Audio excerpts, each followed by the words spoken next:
The Chicago Bulls get a win in their fourth Summer League game, led surprisingly by DJ Steward. We're going to talk about it, break it all down, have some fun. We're also going to talk about Josh Giddey's Olympic performance, all that and more right after this. Tuned in to Chicago Bulls Central, your number one place for all Chicago Bulls news and content. I see red, I see red, I see red, I see red, yeah, I see red, I see red, I see red, I see. What's going on, Bulls fans? Welcome to another episode of Chicago Bulls Central, your number one spot for everything Chicago Bulls related. I'm the host there, Haize, but more importantly, you guys can follow the channel at Bulls Central Pod on every social media platform we happen to be on.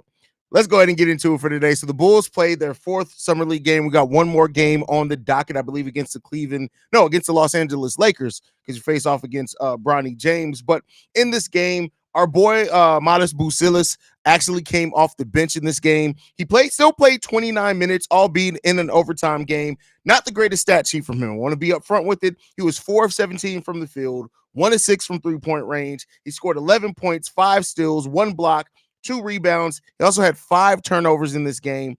Not the greatest game for Bucilis. Now, it may be due to him coming off the bench. That's not really the rhythm he's been playing in.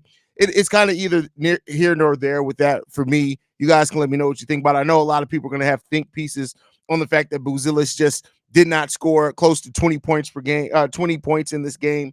But it was a rocky game for him. And you could tell that rhythm maybe have been off. He was trying to do some weird things out there. But when you look at this game, this was led mainly by DJ Steward, who is a player with no contract. He's not even on a official two-way or G League contract right now. But 37 points from him, going 11 of 19 from the field, 8 of 14 from three-point range, 3 rebounds, 7 assists, 6 turnovers in the game, but 37 points is major. And then our boy Adama Sanogo as well in this game, 17 points from him. He had the highest plus-minus of plus 22, 9 rebounds, 2 steals, 2 blocks, 1 assist from Adama Sanogo. He had a really big game as well with his impact that he made on the floor. And then Jullian Phillips, 6 for 10 from the field, 4 of 7 from three-point range, 3 steals, 1 blocks, 2 rebounds, 21 points from Jullian Phillips. And, I like to highlight the players that we know are probably going to be on the Bulls next season. And in this game, Adama Sanogo, Jullian Phillips, they both played. Jullian Phillips played over 30 minutes. Adama Sanogo was right around 28. But the way that these guys played outside of the box score, right? Because what have I been preaching? It's about the process, not necessarily the stats. And the process, Jullian Phillips, again, activity. And when you look at the Bulls who are trying to theoretically play at a faster pace going forward, Jullian Phillips in this game showed how he could thrive in a game like that. And, especially with, DJ Steward as the point guard in the rhythm that he was in, there could be a lot to be said about the fact that that Jullian Phillips playing with the Josh Giddey, the Ayo Dosunmu off the bench, that could do a lot for him. So we'll see what ends up rolling out with that one. Love the way that those two guys played. Adama Sanogo just understands how to be a big man so well. That's the thing about Adama. He just, whether he's getting switched on guards or whatever, he understands how to be a big man. That's something that as a backup you love in this modern NBA, right? Because you don't have a lot of just traditional, just big guys who are just strong. He doesn't even have the traditional size. He's barely 6'9", but he is a big guy who just understands how to play. Jullian Phillips showed a little bit of that dog in him today. And Modest Bucilis, like I said, left a lot to be desired coming off the bench tonight. But it seemed like they may have kind of told him to take it easy. I would not be surprised if Bucilis ends up sitting in the last Summer League game as well. But we'll see what happens with that one. But overall, really good game, fun game to watch as well. I don't know when's the last. So we saw 2 things that you don't see too much happen in Summer League. We saw it going to overtime, which their overtime rule is weird, but I kind of like it though. And then on top of that, we saw a technical foul called in the Summer League game, which is another crazy thing. So overall, though, from Adama, from Jullian Phillips, really like what we saw from these guys, and I think at this level of competition, you've seen basically everything.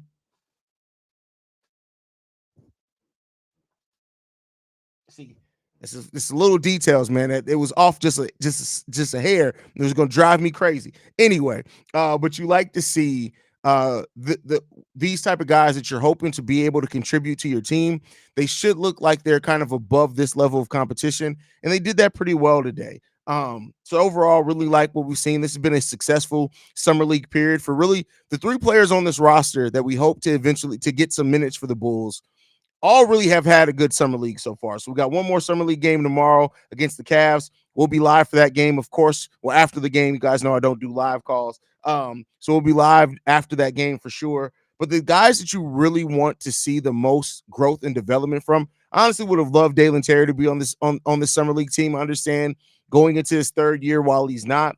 But overall, I can't say enough how Modest Bucilis continues to show that he's going to be ready, right? And he's not going to be asked to do a whole lot. It's not like we're going to be running the offense through him, but for what he brings as far as ball handling, getting to the mid-range, not backing down, those type of things, the steals, the weak side blocks, Modest Bucilis has a lot that you can look at that can contribute to the Bulls coming off the bench next year. And then, of course, Jullian Phillips, a second-round draft pick by the Chicago Bulls. They traded 2 second-round picks to get him. He's had an extremely good summer league, in my opinion, as well. And then Adama Sanogo has just really picked up from where he left off last G League season, and just has continued to show that he is ready. Like, in my opinion, he's ready. And I know I'm not saying that means that he's like ready to be this huge player in the NBA, but I do think he's ready for a shot to see what he can bring. There's only so much I think that he's still going to be able to get out of G League next season. I know that's where he's primarily going to be playing, but I just look at it and say, hey, this is a time where he's shown you basically what else do you want to see from the kid, right? That's the question. What else do you want to see from Adama Sanogo? He's shown you that he can score. He's shown you that he can rebound. He's shown you that he can block shots. He's shown you that he got his body ready for the NBA. That his foot speed has increased pretty decently as well. Like, what else do you want? What else do you want from him? So that's something to look at, I think, as we go forward in this as well. But when it comes down to it, like I said, I like a lot from what we've seen from these guys, and I, for one, hope that it continues as well. But outside of that, though, we also got to talk about the Olympic game that Josh Giddey had today, because I also want to talk about that. Josh Giddey having a really good game overseas and continues to show what he can bring to the Chicago Bulls next year. Now, I get it. His season ended bad in OKC.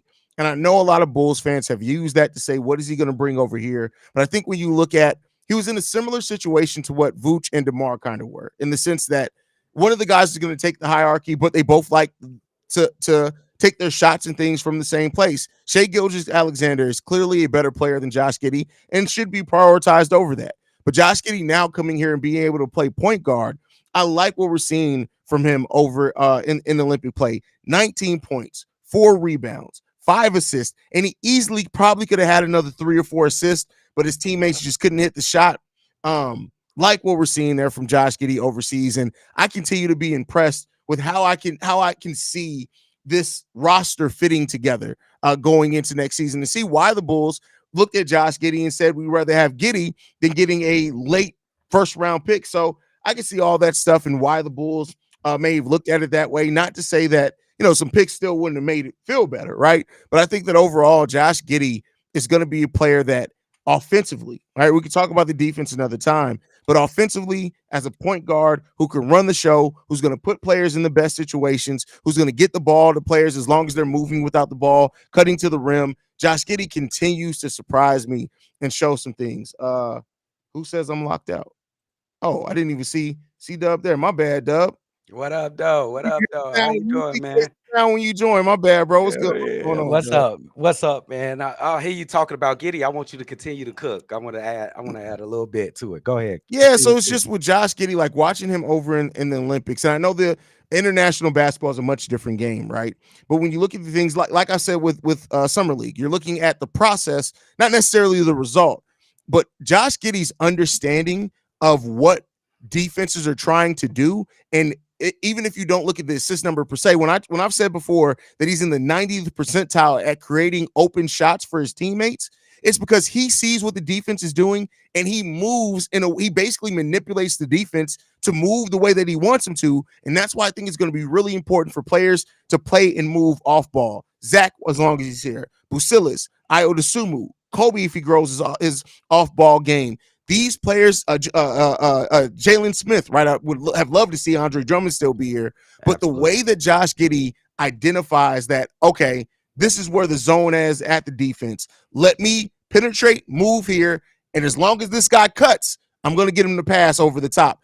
You can see those wheels turning in Josh Giddey's head. Not a high defensive IQ player, but you can see Josh Giddey has an extremely high basketball IQ for how to be a point guard, and I think that we're gonna kind of be impressed in what he does there. But go ahead, you said you had something to add to it. Yeah, I just want to add this about Josh Giddey. Josh Giddey, I think he's 21 years old. Josh Giddey, or is he 20? 21 years. He'll be 21 22 years at the old. start of the season. Yeah. Now, this kid is supremely talented, especially when it comes to offensive IQ in the playmaking department. He has two elite advantages against the opponent. That is his offensive IQ and his size. Yeah. He is a giant. He is big. He was moving Anthony Davis in that game they just played against USA, taking him right into the basket. And I'm going to tell y'all, we got him at the best possible situation. Yeah. OKC felt like he wasn't bad, but they have two better players on their team. And Jalen Williams is an ascending player as well, a nice young ascending player. But this kid is good too. Now, that's going to put a spark under his ass. Like, oh, y'all just going to throw me to the side like I'm just trash. Yeah. I think this season you're going to get the best from Josh Giddey. And with all the tools that he has, with his size, he's enormous. He's enormous. I just remember him playing against Ayo, and Ayo had no chance a couple seasons ago trying to guard this kid. Yeah. He's going to be amazing. I'm telling y'all right now, do not discount this kid. He has a lot of talent and a ton of motivation to prove that he is an upper echelon player in this game. He's not just a role player or something like that in his head. He think he's one of the best players in this league, and he's going to try to prove that this upcoming season. Yeah, and I think we're in a position where we still don't have a whole lot of three-point shooting, so that is a bit of concern, right? But you have players that have a more well-rounded offensive game that him as a point guard. And don't get me wrong, I know modern day basketball, you like your point guard to be able to shoot threes. You like them to have kind of more isolation scoring ability. That is what it is. But as a point guard and doing that role, I like Josh Giddey may be the best that we've had at that since Lonzo Ball. And even then, Lonzo Ball didn't, I think people kind of overstate how much Lonzo Ball got to do in the half court. He didn't even get to do a whole lot in the half court. The fact that we brought in Josh Giddey and we've gotten rid of DeMar DeRozan, let him go and go somewhere else. Josh Giddey's his half court creation is going to be the thing that he has to focus on. And for what I'm seeing, objectively, just looking at his game, he's going to be one of the best that we've had at that in quite a while. Yeah. And can I just challenge that three-point shooters on a team? Now let's think of the three-point shooters we got. Ayo's over 40%. We got Patrick Williams. He's over 40%. Zach LaVine, he can, career 40, close to 40% from the three-point line. Jalen Smith, he's a 40% three-point shooter. Not volume, though. He takes two. But he just give him 40%. And then if Lonzo's right, 40%. Listen, you can't bet on Lonzo, bro. I don't understand if he's right. I'm just saying if he's right, Drill. If he's right, how much? But here's the thing, though. Here's what I'll say to that is that you're just looking at the percentages, sure, and maybe because we do have an actual point guard who can also penetrate and get those people on the perimeter. And no DeMar, just to cut you off, no DeMar. That's true. But here's my thing: everybody that you name, but Jalen Smith has been here already, and we've still been at the bottom of the league in three-point shooting attempts. I'm just saying that's true. But with DeMar.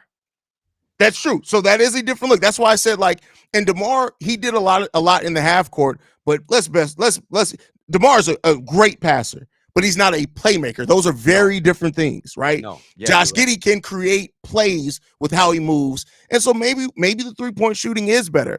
I'm just going off of what we've seen from the Bulls historically. And since so much of this roster is the same, right? Because we've changed a lot, but a lot of it is still the same pieces. I have to see it. That's what I'll say is I have to see it. It's definitely proven. Then you got Jullian Phillips. She cannot even mention Dalen Terry. I don't want to mention him, but he's gonna chuck him up. Well, He gonna mess them up. I'm not worried about Dalen Terry's much shooting. The key to me is that if Jullian Phillips 3 is there. Oh yeah. Oh yeah, Yeah. yeah. It's looking good for this kid. He had a good game this last game right here. I think he had like 4 Yeah, threes in this game. So Yeah. it's a lot of young talent on this team. It's gonna be more fun to watch the Bulls this season.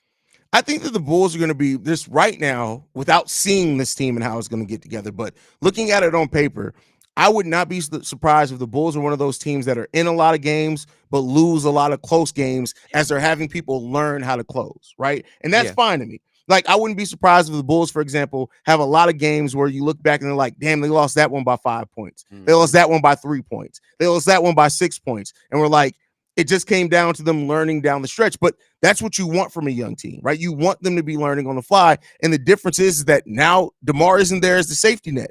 Y'all going to have to learn how to step up. Yeah, bro. That's what's really, they're going to have to learn on the job. And DeMar really like put him on their back, put the team on his back when it came to closing situations. So they're definitely going to have to learn. When you look at some players that probably can fill that void of DeMar DeRozan not being here to close the game, you look at a guy like Kobe. You think he can handle that? Kobe had a great year, great comeback year last year, but are you really sure? I don't think you can be. I'm not confident saying that Kobe's going to be able to handle that right away. I think he might have to take a couple lumps. Who else is on the team that you can rely to do that? Well, Zach, the thing is that the thing that if we're being objective about Kobe White, the thing that he did struggle on is when defenses started game planning for him. Now, he could very well grow from that. That's basically what he's going to be working on this offseason. Like, that's what he's working on. He said it.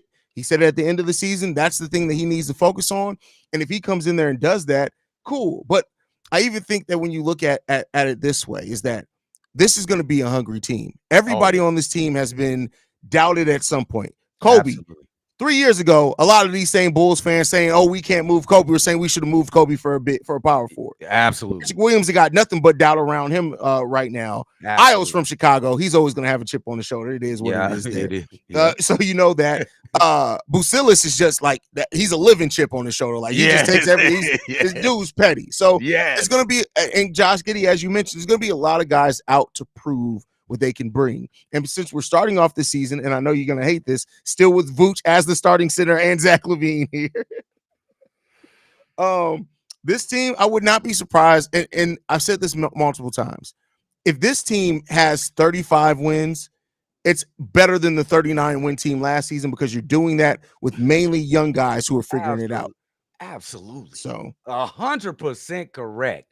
Now, can I ask you this question, Drip? And this might sound a little funny. Could we actually be a deep team, but very inexperienced? I think that's a fair statement because when you look at it, our starting five, Giddey, Kobe, Zach, Patrick Williams, Vooch, right? Then when you're coming off the bench from that, you got Ayo, who I'm not going to lie to you. I know some people are like, yeah, I can't believe y'all benching Ayo. I love the concept of Ayo being the first guard off the bench and the leader off that bench. I love that idea.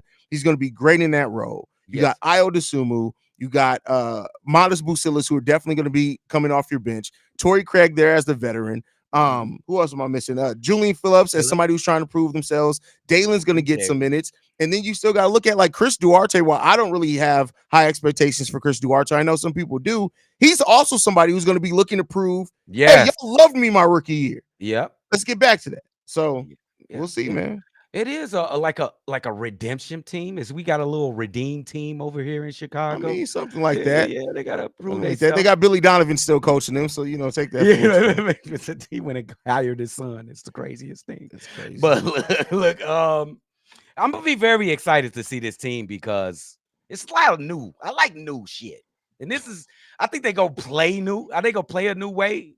We gonna see them run up and down the floor. I'm not just trying to dump on DeMar DeRozan.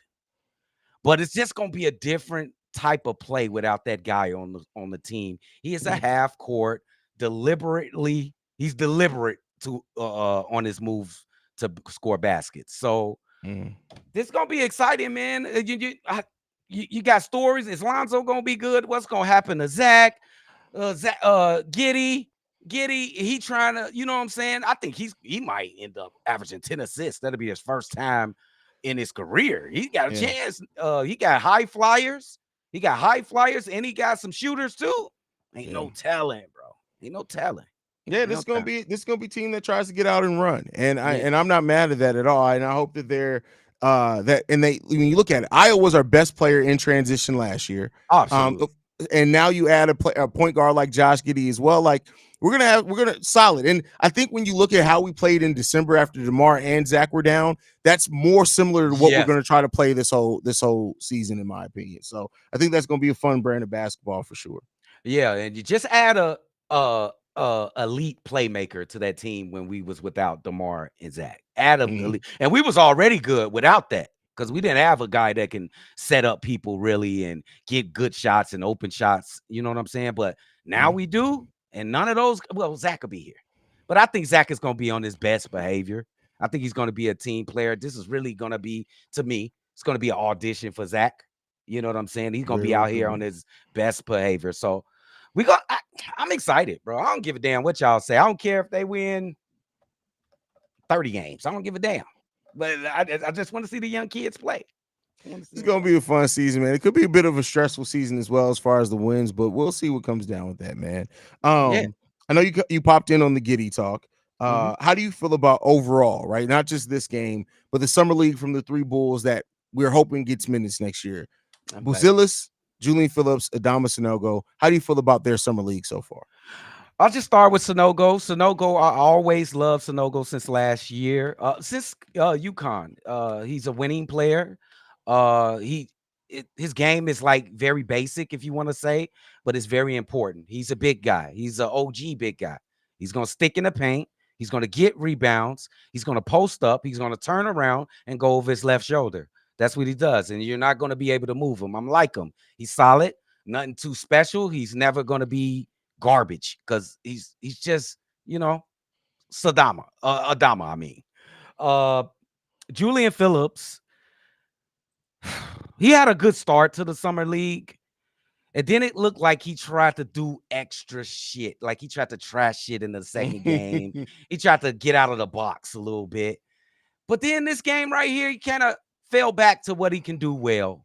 And I think that's a 3-and-D player that's uber athletic that can also go and get you some rebounds if you need it. So I still like him. He's still young. He can actually add on to his game as the years go by. But right now, he's a solid 3-and-D player if he sticks to that and not try to do too much, like trying to drive. You see, every time he tried to drive in a game a couple games ago, he was losing the ball. He's not ready for that type of shit yet. But let me get to Matis. Matis is a killer. He's an absolute killer. And he's going to tell you about it every step of the way. Matis Buzelis is going to be a player in this league. I don't know if it might not be this year. It might not be the next year. But very soon, he's going to be a problem for the NBA. He got the perfect combination of skill set, size, and attitude. He's going to be a killer. I'm telling y'all right now. Yeah, Buzelis is, once I heard that he was as well, like he was spending his offseason watching tape of Andre Karolinko. I'm like, this kid gets it, bro. Yeah. He just gets it, man. Like I would be really shocked if Buzelis didn't end up turning into a high-level role player at minimum, bro. Like, at the minimum. That's minimum, bro. Yeah, he has an understanding. And the thing that I looked at coming into that draft process, right? Before I even knew the Bulls were going to have it, when I was doing my player profiles, the thing that I always went back to is how successful can this kid be if his 3-point shot never turns out? That's the thing that I always try to look at is like, okay, yes, if he turns into a 3-point shooter, you can see all this thing working out to him, 3-level score, all that. But if his 3-point shot never comes along, how effective can he be the other things he does in the game of basketball? And seeing him in Summer League, the way that, like, his dribble, even in me watching tape of him, I had no idea his dribble was that good at that size. With that dribble, that ability to get to the rim, and the athleticism that he has, at bare minimum, Matis Buzelis, like I said, is going to be one of those energy guys, the way that he blocks shots, and as he fills out his frame, I honestly think Buzelis is probably going to be a pretty damn good defender. Not lockdown, but he's going to be a pretty damn good defender when it's all said and done. So I think that if that 3-point shot does end up rounding out for him with all those other things that I just mentioned, we got us one. That's all I can say. Oh, We got and us a building block. let me So, ask you this question, and I think this is a really quick and straight to the point question. mm, You see, it's a difference between confidence and cockiness. Now, Derrick Rose was a very confident player. yeah. I think Montes is a cocky player, but I don't see it as a negative. What do you think about that? I mean, I think he's both, to be honest with you. I think he is a confident and cocky player. I think he's confident as hell because I think he understands the work that he puts in, but he also is somebody who, to me, the cockiness is bad when you think it's all on you. Like Busilis Yeah. is somebody who he loves his teammates. He wants his teammates to help his teammates get better around him as well, and he wants to help his teammates. So I think that that's always going to be something that works well for Busilis. I think that the attitude that he has, the kind of arrogance that he has to a degree, is just honestly, every basketball player that wants to be great should have a little bit of that. And he has. Thank you. That's it. I ain't have to add to that because that's what Yeah. I wanted you to say. Yeah. If you want to be great, you have to have an arrogant and a cocky, and nobody can see me on this court attitude, bro. You Yeah. have to have it, bro. Yeah. The only player that recently that I think that didn't have that a little bit of cockiness was still ended up being great was Kawhi Leonard. That's That the only motherfucker- player that I could think of. That mother, he cocky. he cocky, bro. I guess it's just that he just doesn't talk. He don't talk. He's real Yeah. quiet with it, but he's cocky, man. I'm looking at this. It's gonna be hard for Billy Donovan. You trust him with this roster we got coming up? Like, it's some kids gotta play. Do you trust him? I'll say this: if you go back to the play style that Billy Donovan had, that one year he had Shea, and the years that he had Chris Paul, I can see the style working. I just don't know if I trust Billy Donovan to put these young players in a situation that is going to be best suited to their strengths. I see him having a system and trying to run that system. Yeah. I don't know. I just not confident, bro. I always say, Joe, if it's immediate and I have an answer right away, then I'm gonna roll with it. But I don't have an answer if Billy D is the right man to do this job. But nevertheless, he's going to be the coach this upcoming season. We got a lot of young, exciting players. I think the style of play is going to be exciting. I think the United Center is going to be jumping. And I think, Buzelis, he's going to – this kid, man, it's been a long time since I seen this on the Chicago Bulls, this type of attitude right here, bro. And with the game to match. Yeah. When is the last time we had this? That's true. Artest? Oh, JK, you tripping, bro. John Stockton was one of the cockiest motherfuckers. Oh, in that yeah, era, yeah. bro. You tweet. Stockton was a cocky. Now, I'll give you Tim Duncan. Tim Duncan was he was quiet with it, but Yeah. you can see during the game, Tim Duncan did some petty things from time to time. But John Stockton, no, that's the wrong one, bro. Yeah, that's the wrong one, bro. John Stockton was one of those people who was cocky with his own team. Go and listen to those old Utah Jazz players talk about John Stockton in practice and come back to me, man. Yeah, bro. Excellence. It's hard to deal with excellence. I'm gonna tell you that for sure. That's a It's fact. hard to deal That's a with fact. excellence. That's a fact. Oh man.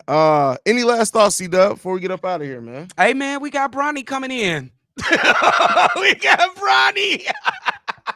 Bronny's next, Drip. You mean young Javon Carter? Young Javon Carter, bro. That would have been dope if him and Javon Carter could have battled, bro, in the summer league. I think he should have played. Javon Carter should have played summer league.